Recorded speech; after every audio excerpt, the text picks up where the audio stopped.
저희가 오늘은 인생을 바꾸는 이메일 쓰기 이슬아 작가의 책으로 모이게 되었는데요. 제가 팟캐스트를 들어보니까 그래도 항상 다른 팟캐스트, 유명한 팟캐스트들도 각자 자기소개를 한 번씩 하더라고요. 근데 우리는 당연히 간과하고 있던 게 당연히 우리는 다른 것도 듣고 우리 걸 듣겠거니 했던 것 같은데 저희 구독자가 6명밖에 없어서 누구실지 모르겠지만 듣고 계시겠지만 그래도 한번 각자 이렇게 간단하게 뭐 닉네임 정도 말하고 시작하면 좋을 것 같아요. 저는 걸리버입니다. 안녕하세요. 저는 어른이입니다. 저는 다은이입니다. 안녕하세요. 나린스타입니다. 예, 좋습니다. 저희가 거의 3개월 만에 만나서 책 모임을 하게 되었는데요. 저희 진행 오늘은 특별하게 나린스타님께서 해주신다고 하셔서 제가 아주 마음 편하게 팟캐스트를 임하려고 데뷔죠.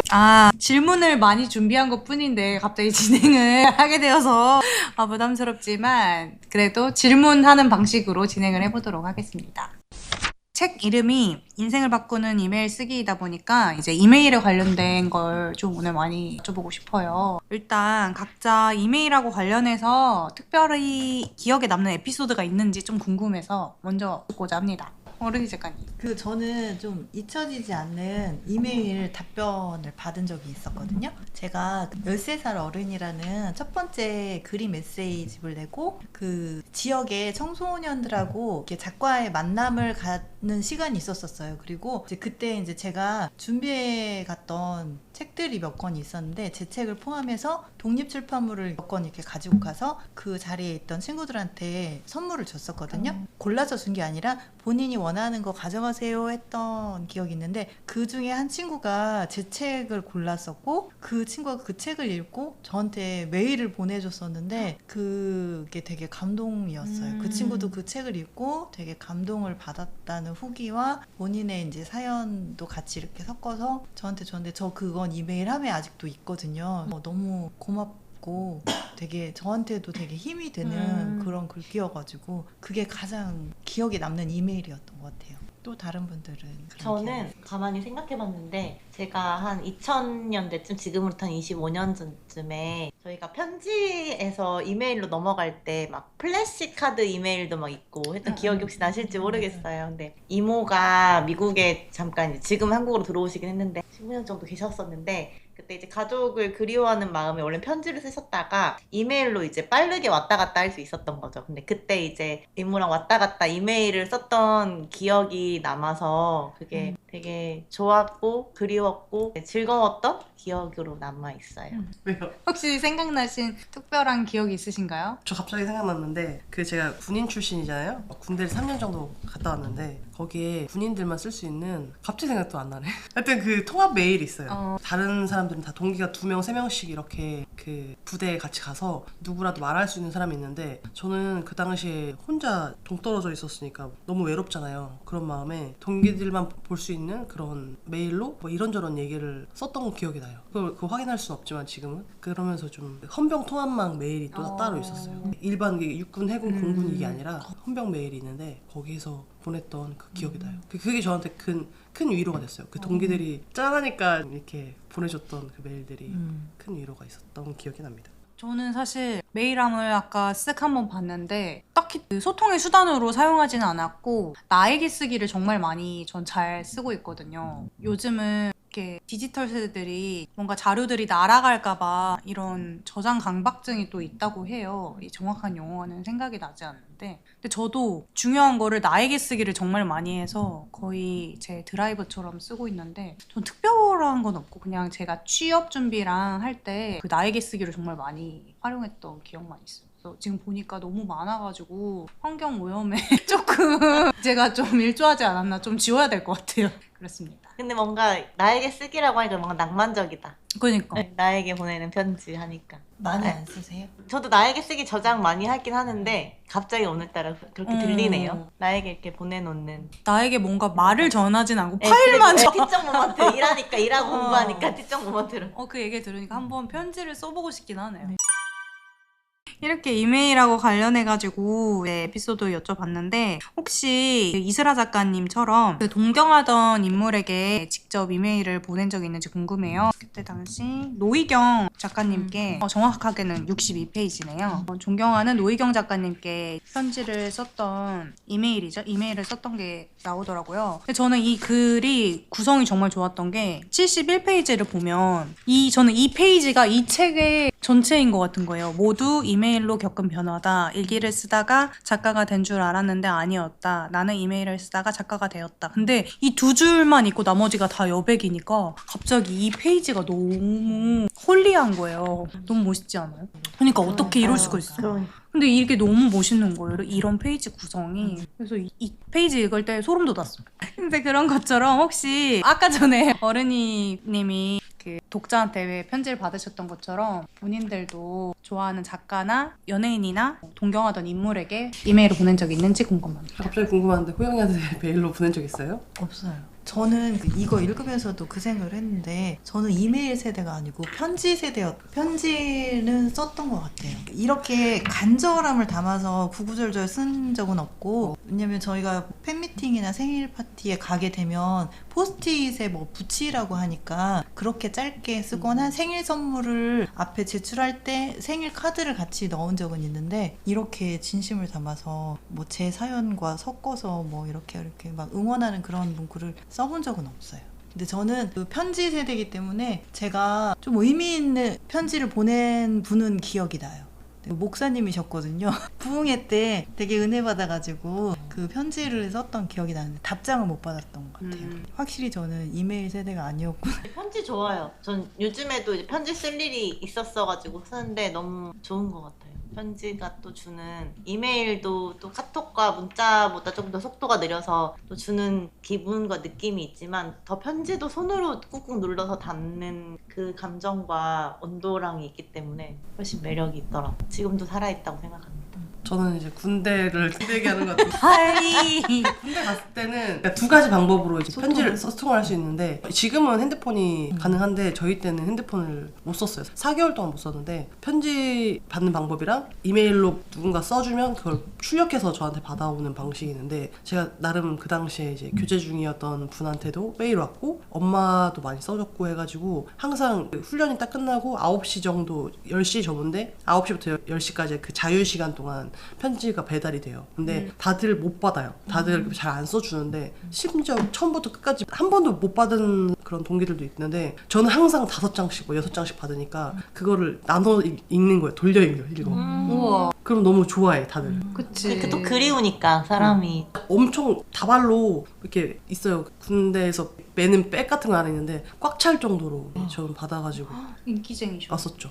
복이 많네요. 근데 그게 진짜 하루에 큰 위로예요. 다른 거 다 필요 없고 돈도 필요 없고 뭐 쓸 수 있는 것도 없으니까 물론 근데 그 편지가 저한테는 그 당시 아주 귀중했어요. 맞아요. 그럼 전 편지 세대이기도 하고 이메일 세대이기도 한 것 같아요. 그럼 이메일로 제가 아까 여쭤봤던 것처럼 보내신 적은 있으신가요? 저는 그 20살 때 약간 어떤 객기인지 모르겠는데 만약 커피를 잘하고 싶으면 커피 1인자한테 가야 한다 막 그렇게 굳게 믿던 사람이었어요. 그래가지고 그 당시에 핸드드립을 잘하고 싶었어요. 제가 이미 그 바리스타 자격증도 있고 로스팅도 잘 할 줄 아는데 핸드드립을 좀 잘하고 싶은 마음이 들어서 그 핸드드립의 대가들한테 그 이메일을 썼어요. 근데 답장이 없는 거야. 근데 그래서 생각해보면 1세대면은 거의 70대? 80대인데 이메일을 못 보잖아요. 그래서 심지어 이제 찾아갔어요. 강릉에 엄청 유명한 그 군인데 아니 나 여기서 일하고 싶다 이렇게 이러면서 찾아가서 했던 적이 있어요. 왜 제 메일 답장 안 해주시냐.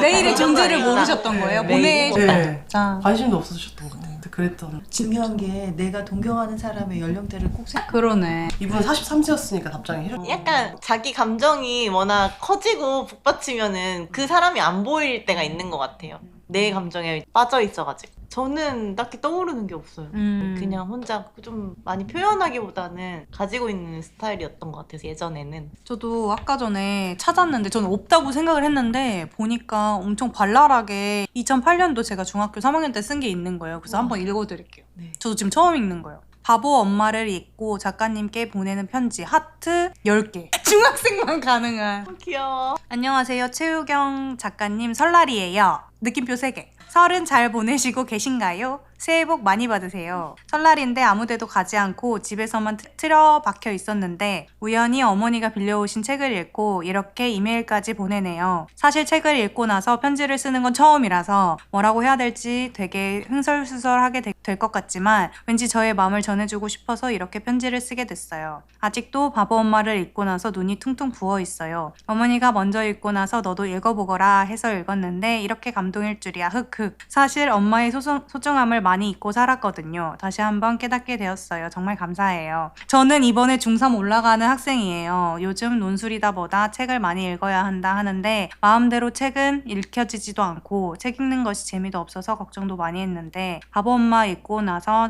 정말 생각이 많이 달라졌어요. 글 하나하나 읽는데 정말 너무 표현이 멋있고 감동적이어서 작가님에 대해서 찾아보니 이화여대를 나오셨더라고요. 존경합니다. 이제 중3에 올라가다 보니 주변 분들이 제게 넌 커서 뭐가 되고 싶니? 라는 질문을 많이 듣는데요. 솔직히 아직까지는 꿈이 없거든요. 사실 꿈이 없다기보다는 하고 싶은 게 너무 많아서 문제예요. TV나 영화 책을 통해 한 직업에 대해서 알게 되면 아 이거 하고 싶다 저거 하고 싶다 해버려서 정말로 제가 하고 싶은 것을 모르겠어요. 한동안은 이화여대를 꼭 가겠다고 중2 때 열심히 공부했거든요. 존경합니다. 아 그리고 작가님이 쓰신 아마테라스 오미카미도 읽으려고요. 앞으로도 열심히 꾸준히 책도 많이 읽어서 작가님처럼 멋진 사람이 되고 싶어요. 자기 전에 책 읽다 말고 뛰쳐나와서 막 써서 그런지 눈에 졸음이 한가득이네요. 헤헤. 무튼 작가님도 힘내시고요. 새해 복 많이 받으세요. 한 해 동안 하시는 일 대박 터지세요. 요요요. 하트 4개. 답장은 기다릴게요. 근데 사실 내용이 그냥 존경한다. 순수한. 너무 귀여워. 그리고 사랑둥이야. 하트가 너무 많아요. 답장을 받은 기억은 없어요. 근데 제가 이런 생각이 있었는지 몰랐어요. 제가 이화여대 가고 싶어 했던 것 같은데 그런 것도 뭔가 이제 생각나고 맞아요. 어머니가 저한테 이런 책을 추천해준지도 몰랐고 기억 속에서 사라져 있었는데 정말 웃기네요. 그때도 지금도 여전히 사랑스럽군요. 근데 작가님이 너무 당황스러우셨을 것 같아요. 이런 편지 많이 받으셨을 것 같아요. 많이 웃으셨을 것 같아요. 약간 미소 지으셨을 것 같아요. 하지만 답장은 하지 않으셨죠? 그냥 답장을 할 만한 내용은 아닌 것 같아요. 제가 봐도. 덕분에 추억이 떠올랐습니다. 이 내용과 맞는 이슬아 작가님이 노희경 작가님에게 보낸 이메일 뭐 정말 일맥상통하는 거의 진짜 그런 에피소드예요. 거기는 해피엔딩이었잖아요. 만나주셨잖아요. 아무튼 그랬고요. 말하다 보니까 저희가 이 책을 읽은 전체적인 소감을 안 여쭤본 것 같아요. 언제 어떻게 읽으셨는지 좀 궁금합니다. 저 말해요? 네, 항상. 저는 이거 일간 이스라 구독자예요. 그래서 이걸 이번 회사에 취직하고 얼마 안 됐을 때 일간 이스라 구독을 하면서 출근해서 메일부터 보잖아요. 보통 하루의 시작을. 그래서 항상 읽고 시작할 수 있어서 참 좋았고 사이사이에 마감을 지키지 못한 날이 조금 있었어요. 그때 요게 다 담겨있지 않은 예를 들면 복면 정확히 뭐였더라? 복면스라?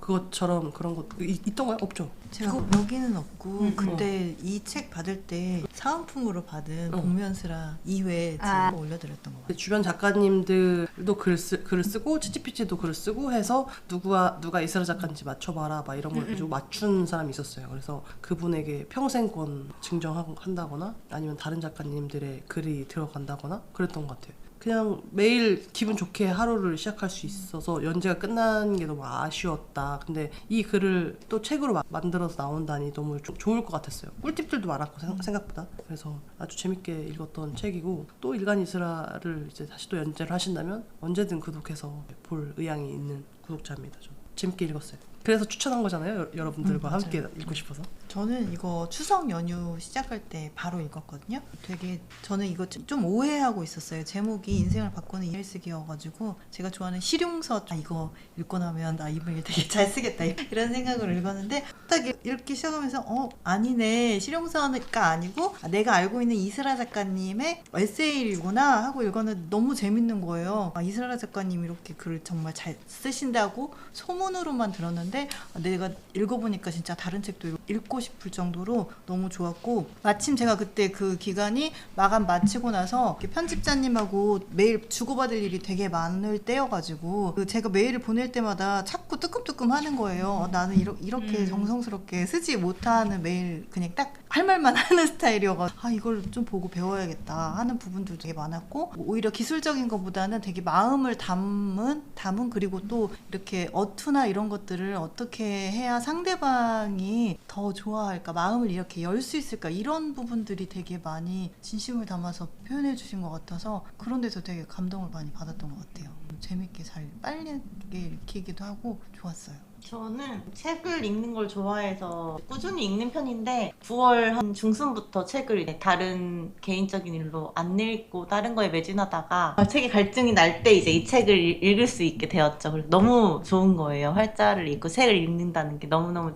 재밌었는데, 가뜩이나 이제 이슬아 작가님의 첫 책이었는데 이제 저는 그냥 당도라고 약간 어떻게 보면 끔찍하기까지도 한 이제 옛날에 그런 속옷 사건 이런 걸로 해가지고 그렇게만 알고 있다가 딱 보니까 왜 유명해졌는지 알겠다. 너무나 재미있고 어떻게 보면은 약간 이제 날 것 같으면서도 정말 매력적이면서, 그래서 너무 재밌어서 다른 작품도 읽고 싶다라는 생각을 했고요. 푹 빠지게 되었습니다. 즐겁게 정말 많이 웃으면서 소리내면서 웃으면서 읽었어요. 저도 진짜 공감하는 게, 저는 책을 보면서 이렇게까지 웃어본 적은 없었던 것 같아요. 그러니까 책을 보면서 운 적은 많은데, 중학교 때부터 울었다고 하니까 책을 보면서 운 적은 많은데 이렇게 크게 웃은 적은 없는데, 이 책은 보면서 진짜 웃겼던 부분이 너무 많고, 이제 걸리버님이 이 책 추천할 때 막 울었다 이런 말을 해가지고 어떤 감동이, 이메일 쓰기에서 어떤 감동이 있는 거지 했는데 생각보다 에피소드가 너무 풍부하고 진짜 좋았던 거. 궁금하네요. 이 걸리버님 어디서 울었는지. 손이 쓴 편지를 나도 울었어. 뭐야? 나 갱년기잖아요. 어떡해. 어제 나한테 울었어. 너무 좋았어.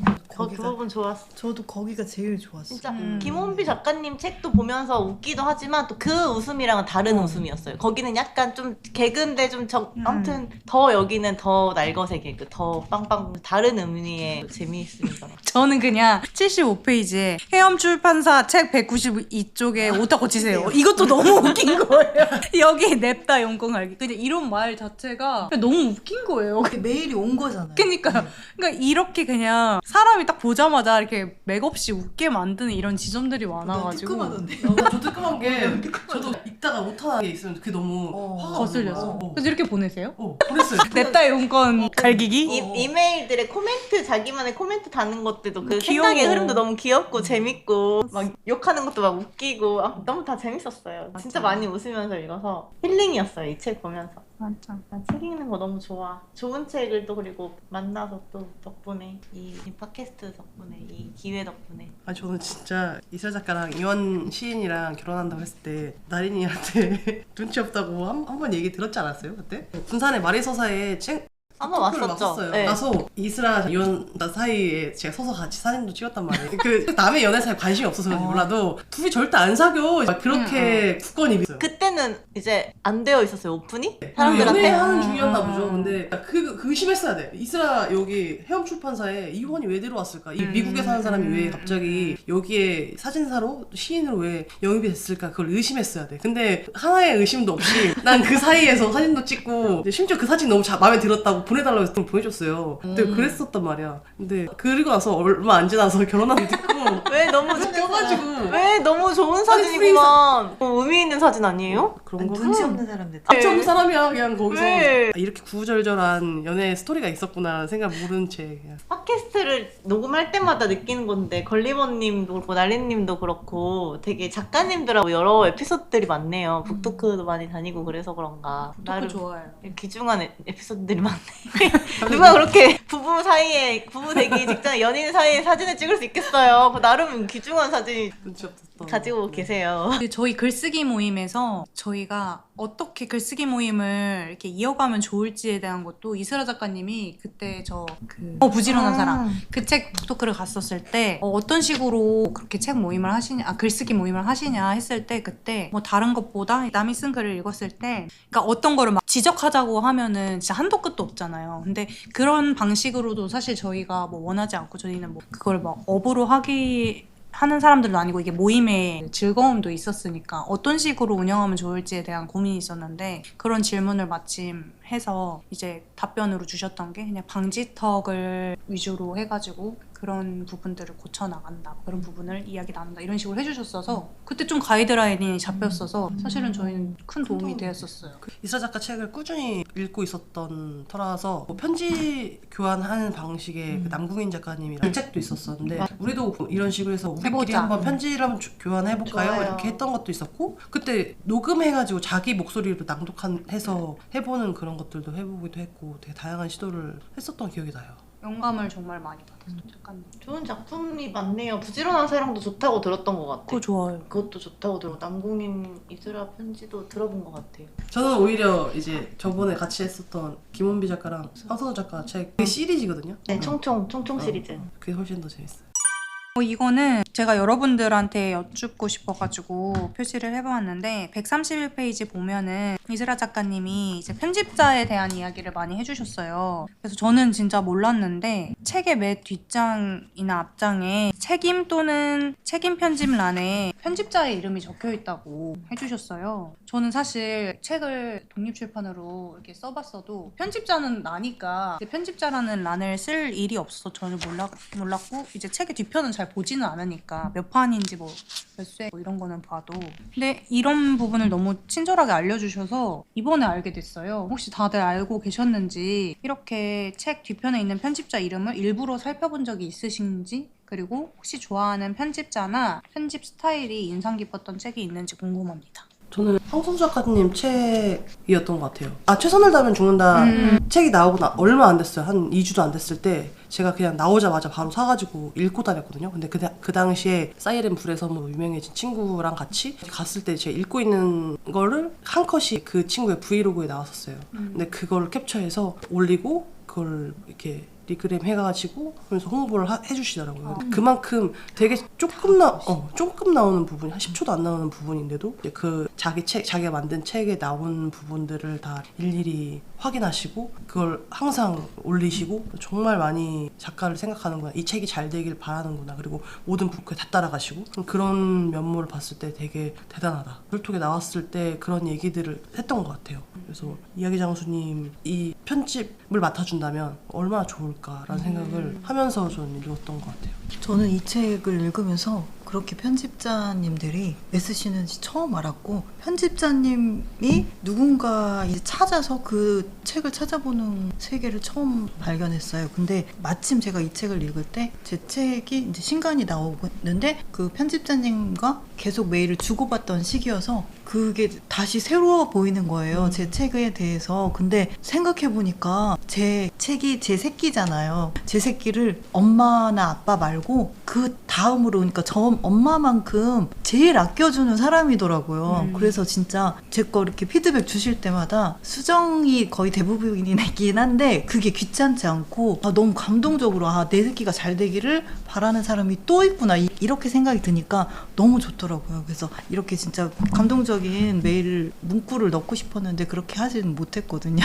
근데 진짜 그걸 많이 느꼈어요. 이 책을 읽으면서 편집자님에 대한 시각이 나를 귀찮게 하고 막 고치라고 하는 그런 사람이 아니고 정말 내 새끼를 가 세상에서 제일 잘 되기를 바라는, 제가 그 말은 쓴 것 같아요. 제 아이가 무슨 대회 나갈 때 상 받기를 바라는 사람이 엄마 말고 또 그 지도교사잖아요. 그런 지도교사를 만난 것 같은 그런 기분이 들었었어요. 네, 그렇습니다. 저도 영상 편집자이기도 하잖아요. 근데 저는 제가 만든 걸 기획하고 그 안에 나온 것들을 이제 PD이기도 하고 편집도 하니까 그걸 못 느끼긴 했었는데 혼자 다 하니까. 근데 생각해보면 지금은 좀 다른 크리에이터들이 보내준 영상을 보고 다시 편집점으로 가서 이 부분은 못 쓸 것 같으니까 다시 또 촬영을 해달라 뭐 이런 식으로 얘기를 하거든요. 그래서 뭐 내 새끼만큼, 그러니까 저도 사실은 그 귀하게 여기는 거죠. 그 영상 하나하나를 방금 말씀하실 때 나도 귀하게 맞아요. 크리에이터가 만들어내는 그 영상들을 되게 귀하게 여기고 있다라는 생각을 다시금 해보게 됐어요.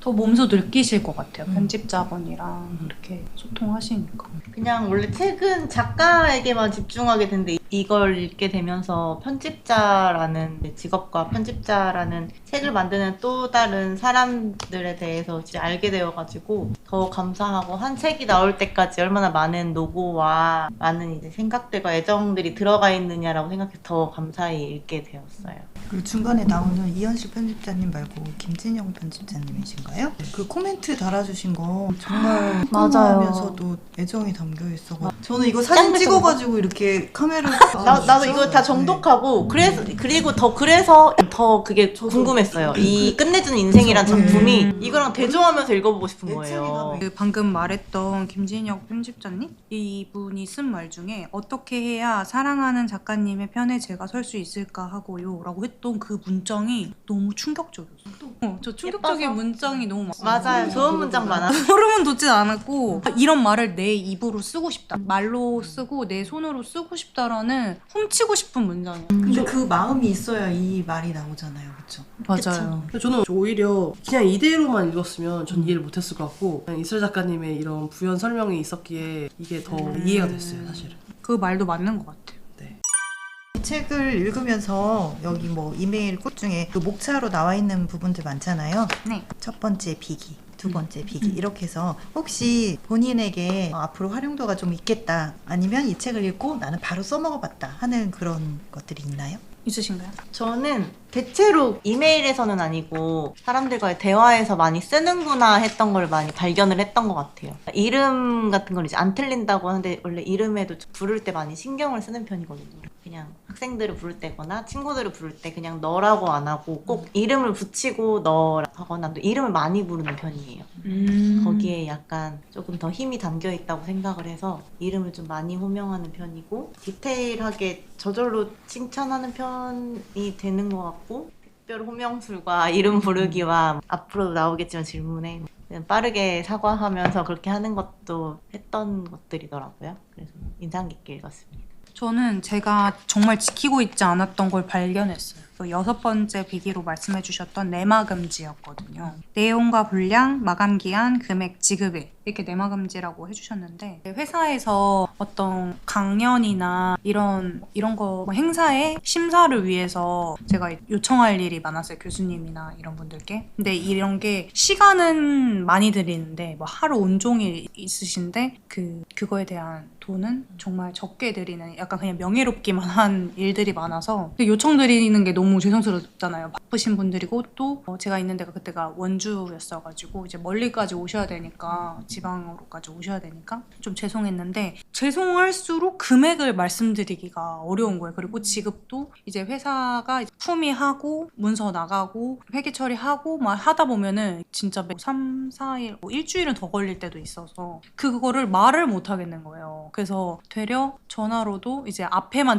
앞에만 뭐 잘 지내셨나요? 작년에도 그렇게 해주셨는데 뭐 정말 감사했습니다 하면서 하고, 그 금액에 대한 부분은 생략했던 경우도 많았던 것 같아요. 그러니까 의뢰 교수님도 아시겠지 약간 이런 식으로. 근데 지금 돌이켜보니까 어떻게 보면 그래도 엄청 처음부터 속 시원하게 말을 해도 이해해 주실 분들이었는데, 조금 섭외하는 방법에 있어서 너무 초짜처럼 굴었다, 그러니까 싹싹하면 다라고 생각을 했던 것 같아요. 근데 사실은 그게 별로 싹싹하지 않은 거였구나 라는 생각을 이 책을 보면서 좀 반성했어요. 저도 이제 마케팅 업종에 있어서, 그러니까 저희가 인플루언서 마케팅이라고 해서 인플루언서 분들한테 의뢰를 하는 그런 방식의 그런 게 있는데, 호명을 일단 정확하게 하고 3-4번 정도 해주고, 그다음에 돈 얘기를 바로 꺼내요. 원하시는 금액이 있으면 말씀해 주시라 하고, 만약에 좀 비싸게 불었다면 저희 대표님을 설득해요. 이 사람이 이렇게만큼 한 이유에는 이러이러한 이유들이 있기 때문에 이만큼 지급하고 진행했으면 좋겠다, 이렇게 말씀드리고 하게 된 것 같아요. 그럼 어떻게 보면 내마금지를 잘 지키고 계신 거네요? 그러니까 제가 입사와 동시에 이 책을 했기 때문에 활용이 가능하죠. 그리고 저희 팀이 책을 냈을 때 입고 메일을 제가 하는 담당이었는데 왜 입고가 안 됐는지도 알겠어요. 다 빠져있어요. 안 중요한 걸 하고 있는 그냥 간절하지가 않은 간절하지가 티가 않고. 형식적인. 로 보낸 것 같은. 근데 형식적 저도 그 입고 메일을 되게 형식적으로 보낸 입고가 되게 잘 된 케이스거든요. 첫 번째 책이 엄청 입고가 거의 거절 안 되고 잘 들어간 케이스였는데 그 형식적인 거에 틀을 잘 채웠던 것 같아요. 아 역시 네. 난 잘 채우지도 못하고 간절하지도 않고 그냥 대충 보냈던 것 같아요. 다시 읽어보니까 지금은 잘 쓸 수 있을 것 같은데 그 당시에는 그냥 이 책을 읽기 전과 후로 나뉘는. 그죠. 지금은 굉장히 잘 내막음지도 잘하고 호명도 잘하는 그런 사람이죠. 저는 제일 좋았던 게 좀 활용하고 싶었던 게 제목이거든요. 그 특별한 호명수를 비롯해서 그 내가 전하고자 하는 그 내용을 저 되게 티스럽게 제목을 붙이는 편이었는데 이렇게 하지 말아야겠다라는 생각이 되게 많이 들었어요. 약간 F스러운 그런 제목이긴 제목인데 했어요. 예, 열어보고 싶게 만드는 다 읽고 나도 좀 메일함에 담아두고 싶은 그런 제목이잖아요. 그래서 이거는 좀 연습을 해봐야겠다 이런 생각이 들었어요. 좀 장기야에게 쓰는 메일이 너무 좋았어요. 왜 친구가 됐는지 알겠더라고요. 다시 읽고 싶더라고요. 그 의도까지 이제 코멘트에서 써서 보는데 왜 사람을 둘이 친구가 되기 전에 이 사람을 이렇게 끌어낼 수밖에 없었던 메일인가 혼신의 힘을 다해서 느껴져서 다시 읽어보고 싶다라고 생각해서 체크해놨죠. 장기야에게 실제로 이스라가 장기야를 인터뷰한 인터뷰집도 참 좋아요, 내용이. 그때 인터뷰에 그때 인터뷰를 해야 할 영상을 만들어야 돼서 인터뷰집도 되게 많이 읽었거든요. 근데 인터뷰집이 나와 있어요. 있어요. 116페이지를 보면은 이스라 작가가 글쓰기 스승으로부터 느낌표란 목에 칼이 들어오는 한이 있어도 절대 뺄 수 없을 때에만 쓰는 것이라고 배웠다고 하더라고요. 이 글을 읽고 좀 충격을 받았어요. 저는 느낌표를 진짜 많이 쓰거든요. 그래서 혹시 여러분은 글이나 메시지에서 느낌표를 얼마나 자주 쓰시는지 정말 궁금하고 본인만의 절제해서 쓰는 부호가 있는지 또 궁금합니다. 전 느낌표 잘 안 쓰는데 나이가 들면 들수록 점점점을 많이 쓰더라고요. 그래서 그게 너무 싫어서 점점 쓰고 느낌표 2개 쓰게 바꿨어. 점점 2개, 느낌표 2개? 더 이상한데? 몰라, 애들 그렇게 바꿨어요. 귀여워 근데 귀여워. 그렇게 쓰기로 마음먹었어요. 네. 저는 느낌표 저도 똑같이 많이 안 쓰거든요. 신기하다. 써야 될 필요를 못 느꼈던 것 같아요. 그쵸? 모자 뭔가 느껴야. 쓰세요? 저는 절제하는 게 있어요. 마침표를 절제해요. 문자 보낼 때도 마침표를 찍었다가 지웠다가 찍었다 지웠다를 많이 하고 저 책 쓸 때도 마침표 아예 문장보를 다 뺀 책들이 있을 거예요. 저 문장 그 마침표를 찍는 게 되게 불편해요. 너무 끊어버리는 것 네네네. 같아서 어떤 느낌인지 알 것 같아요. 아예 처음에 뭐 초고 쓸 때는 마침표를 막 다 지웠다가 이게 맞춤법에 걸리니까 다시 찍었다가 또 지웠다가 이거 되게 많이 하는 것 같아요. 그래서 똑같은 문자를 보내야 될 때가 있잖아요. 일정 같은 거 보낼 때 한 번은 보내고 한 번은 찍지 않고 이런 식으로 해서 마침표를 찍는 게 너무 불편해요. 저도 언니 얘기 들어보니까 마침표를 잘 안 찍는 것 같아요. 오. 뒤에 그냥 차라리 흐흐 이런 걸 쓰지 점은 잘 안 찍는 것 같고. 느낌표는요? 느낌표는 한때는 진짜 많이 썼고 옛날에는 너무 많이 쓸 때는 PPT 공적인 PPT에도 많이 써가지고 귀여워 너무 시끄럽다 네 PPT는 그냥 너무 강조한다 너무 강요하는 것 같다 약간 이래가지고 그때 좀 내가 그랬구나라고 이제 한 적도 있고. 근데 요즘엔 점점 자제가 돼가지고요. 물결표가 점점 늘더라고요. 맞아. 근데 자제를 할까 했는데 이제 그냥 저는 물 흐르듯이 그냥 하고 있어요. 내가 하고 싶은 대로. 물 흐르듯이 물결. 네, 물결도 많이 쓰고 느낌표를 쓰고 싶을 때 또 많이 썼다가 줄였다가 했다가 그냥 하고 싶은 대로 그냥 하는 것 같아요. 뭔가 절제하지 않고. 저는 느낌표를 진짜 많이 쓰거든요. 뭐 부장님한테 보낼 때도 쓰고 아까 전에 메일에서도 엄청 많았고 그래서 목에 칼이 들어오는 한이 있어도 절대 뺄 수 없을 때만 쓰는 것이라는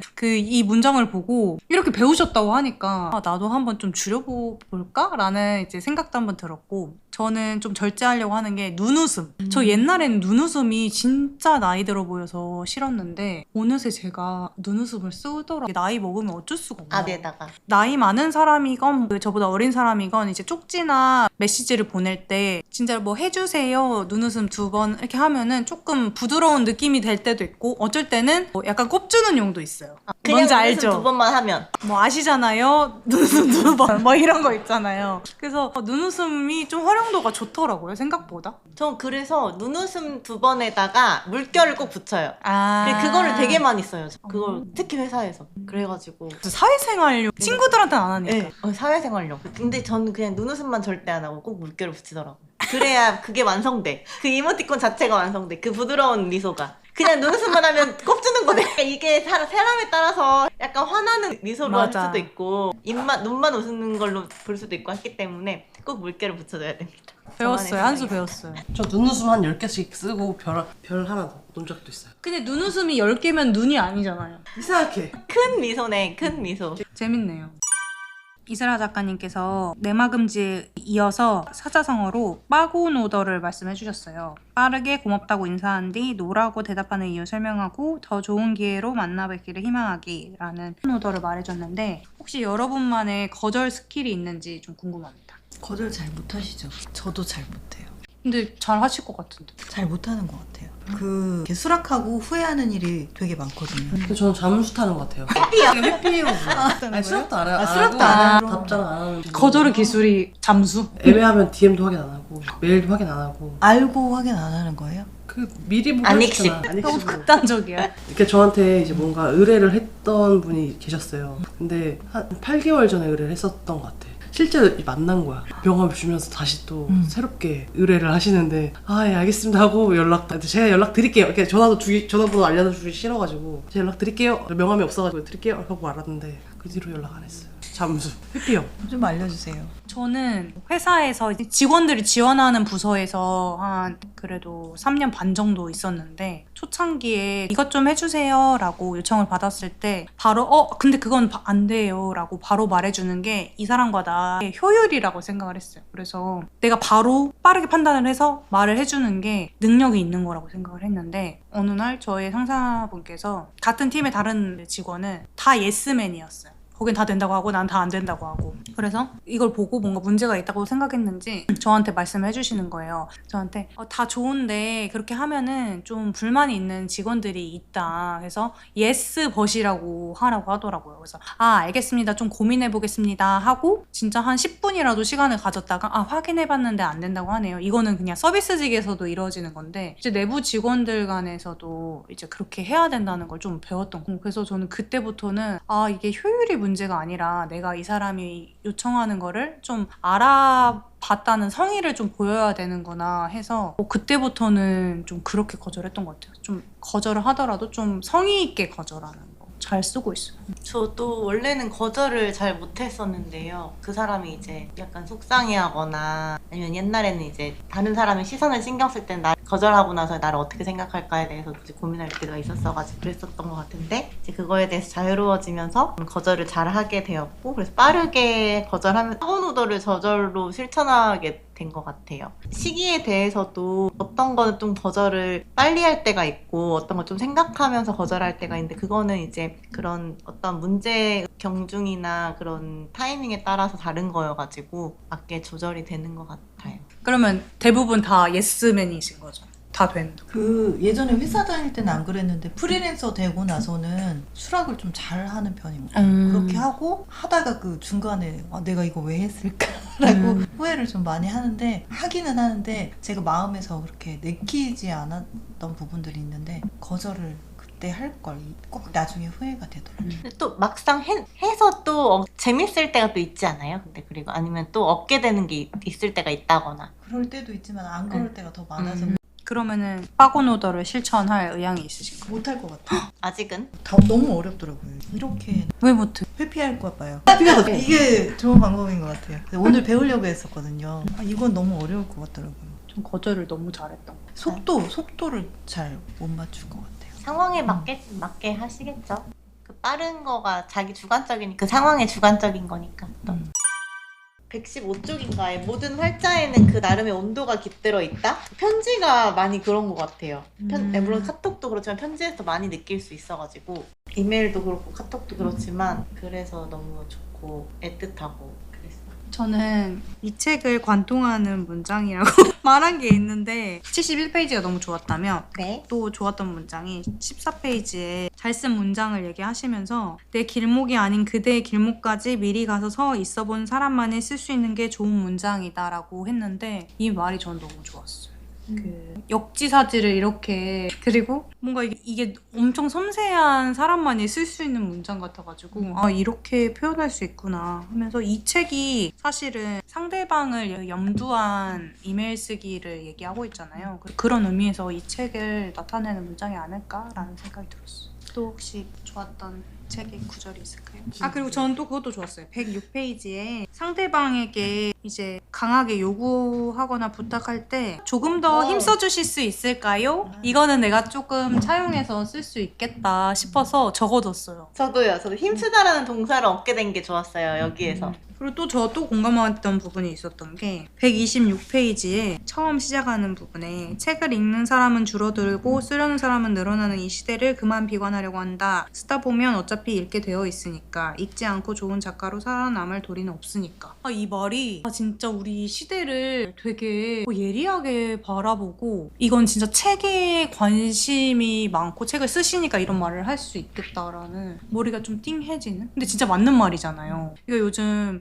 뭐 지구야 미안해 하면서 책이 쏟아지는 세태에 대해서 막 많이 말을 하지만 그만큼 진짜 읽지 않고 좋은 작가는 될 수 없어서 읽잖아요. 저희가 뭐라도 쓰려면. 그래서 이런 말들이 되게 좋았고 그리고 또 좋았던 부분이 여기 지금 잘 기억이 안 나는데 그 책방 사라지는 부분 얘기하면서 화장실 사용하시면 책 사셔라 이 한 문장을 그 한 문단으로 이렇게 펼치신 게 있는데 그런 세태를 막 그때는 막 너무 서로 날카롭게 얘기를 했다면 이슬아 작가님은 너무 그냥 공감이 되게 독자가 읽었을 때도 그냥 솔직히 맞는 말이잖아요. 그 한 자리에 책방이 오랫동안 있을 수 있다는 게 당연한 게 아니다라는 말을 이렇게 설득력 있게 또 읽는 사람도 마음이 미안해지게끔 좀 잘 쓰셔서 아 글을 잘 쓰는 사람은 퀄리티가 다르고 이제 품격이 다르다. 나린이는 참 같은 책을 읽어도 참 잘 읽는다.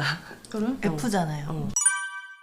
전 나누고 싶은 문장이 또 많아요. 네, 말해도 나누세요. 저는 좋아요. 이 문장도 좋았어요. 이슬아 앞에서 만인의 취향은 평등해진다. 그 말을 어떻게 쓸 수 있지? 약간 이게 맨 처음에 바로 직관적으로 무슨 말이지? 이랬어요. 바로 이해됐어요? 아니요. 이스라 작가의 글을 읽거나 이 작가를 알게 되면 보이는 문장 같아요.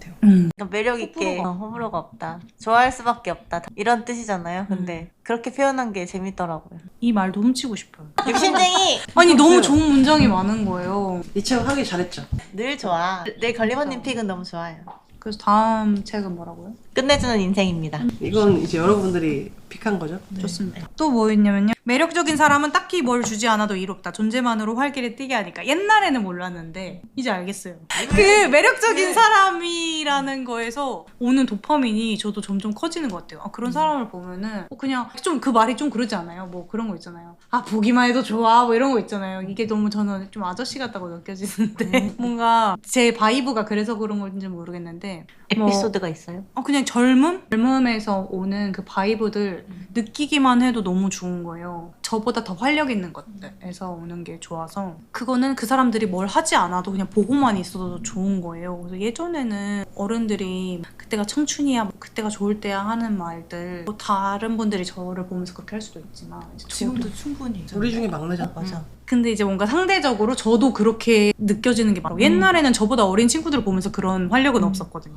그 문장이 참 좋네요. 그리고 이것도 좋았어요. 삶에는 더 골치 아픈 일들이 벌어진다. 그때 잘 싸우기 위해서라도 사사로운 건에는 힘을 빼지 않는 게 좋다. 왜냐면 저는 사사로운 건들을 요즘 많이 좀 싸웠거든요. 그랬는데 이제 이걸 보니까 좀 어른처럼 살기 위해서는 조금 사사로운 거에는 여유롭게 마음을 가지고 큰 건에 힘을 써야겠다라고 생각했어요. 여러분들은 사사로운 건에 대응하시나요? 저는 잘 안 해요. 저는 주변에 사실 큰 관심이 별로 없는 제가 하고 있는 일이나 메인이 되는 거 생각하고 있으면 그런 거 잘 술술 지나가게 내버려두는 편인 것 같아요. 걸리버님은 좀 사사로운 거에 원래 좀 많이 신경 쓰지 않으셔요? 그래 엄청 예민해졌는데 지금 너무 바쁘다 보니까 그런 걸 신경 쓸 여력이 없는 것 같아요. 좋다. 네.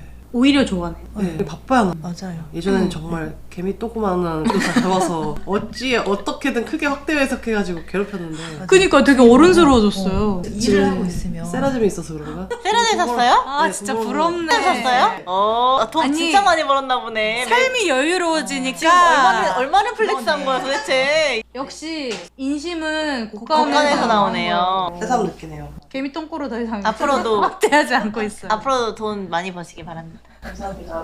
그리고 저도 오지랖퍼다 보니까 이제는 내 몫이 아님을 안다. 그걸 해결하러 나서는 게 오만이라는 것을 하면서 그 맞아. 이슬아 작가님한테 사사로운 요청 뭐 300만 원만 주세요 뭐 이렇게 했던 요청에 대해서 이렇게 표현한 걸 보면서 아 나도 내 몫이 아니라고 여겨야겠다라고 제 오지랖을 조금 줄이는 문장으로 이것도 진짜 저도 이고지고 가려고 했던 게 많았는데 조금씩 덜어가는 것 같아요. 그리고 이제 글 쓰는 거를 문장 납품자라고 표현하신 것도 너무 좋았고 자기를 노동자로 하면 여러 가지 권리를 챙길 수 있으니까 좋은 또 단어인 것 같아요. 그리고 저 진짜 웃었던 거 도대체 다니 말고 누구를 위해 염소가 될 건데? 그거 그 손이 노래 부르기 싫다고 하니까 염소가 될 것 귀여워. 같다고 하니까 도대체 다니 말고 누구를 위해 염소가 될 건데? 라고 했던 그게 이슬아 작가님이 이런 친구가 있다는 게 너무 나는 또 부럽기도 하고 너무 그 평소엔 너무 귀여운 것 같은 작가님이 너무 귀여워. 매력적이야. 진짜 매력적이야. 저 너무 귀여운 거예요 이거 지금 말하는 나린이 너무 이게 너무 귀여워가지고 어쩜 이렇게 귀엽지? 그랬어요 진짜 내 지인들 중에 좀 압박 잘하는 친구한테 노벨 압박상 줘야겠다 나도 노벨 뭐뭐상 좋은 거. 저도 응, 그래서 저도 곧 노벨 땡땡상을 저희 노벨? 팀원들에게 좀 선사하려고요 응. 써놔요. 귀엽죠 이거? 네, 귀여워. 그랬습니다 저는 일간 이슬아 처음 스필집 두꺼운 책 그거부터 읽고 거의 이 책 다 읽었거든요. 근데 이제 시간이 가면 갈수록 뭔가 지금 여러분들이 날 것이라고 표현이 지금은 저게 다듬어졌다고 생각하거든요. 오히려 오히려. 윤문이 되었다 되게 뭔가 결혼을 하고 나서 더 안정적이게 느꼈나? 이제 이런 생각도 좀 하면서 뭔가 더 안정감이 있다고 해야 하나? 통통 튀던 뭐 매력이 사라졌다는 건 아닌데 그거와 다르게 좀 책이 좀 더 탄탄해졌다. 그것도 그렇고 이게 편집자의 그전에는 이제 혼자 출판했다고 했잖아요. 문체가 점점 다듬어져서 그쵸. 점점 좀 안정적이게 됐다라는 느낌 받았습니다. 그래서 마지막 책 보면은 지금까지 일간 이슬아 중 최고이자 레전드 이게 딱 공감이 납득이 됐어 다음번 이슬아 나오면 또 그러겠죠? 얼마 전에 커피 파는 일을 했을 때 어떤 분이 저한테 와서 오늘 지금까지 먹어본 커피 중에 제일 맛있었다고 극찬이다 극찬하고 마셨어요. 하지만 내일 또 와서 먹으면 내일 또 잘 맛있겠다고 이렇게 말씀하셨었는데 그런 맥락 아닙니다. 네, 오늘 되게 뭔가 독서 모임 같았어요. 저번에 원래 독서모임 아닙니까 우리 팟캐스트? 다은이가 항상 하는 말이 책은 매개체일 뿐이고 우리는 수다를 떤다라는 개념으로 이제 모여서 얘기를 했는데 얼마 전에 나린이가 독서 모임 때문에 책 읽어야 돼 그래가지고 아니 이거 이러면서 갑자기 우리 독서 모임이잖아. 우리 독서 모임이야 이거 이제.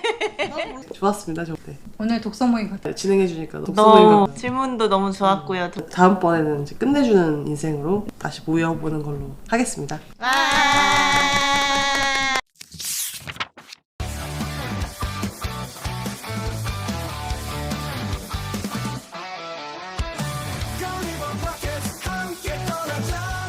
책과 이야기 웃음이 넘쳐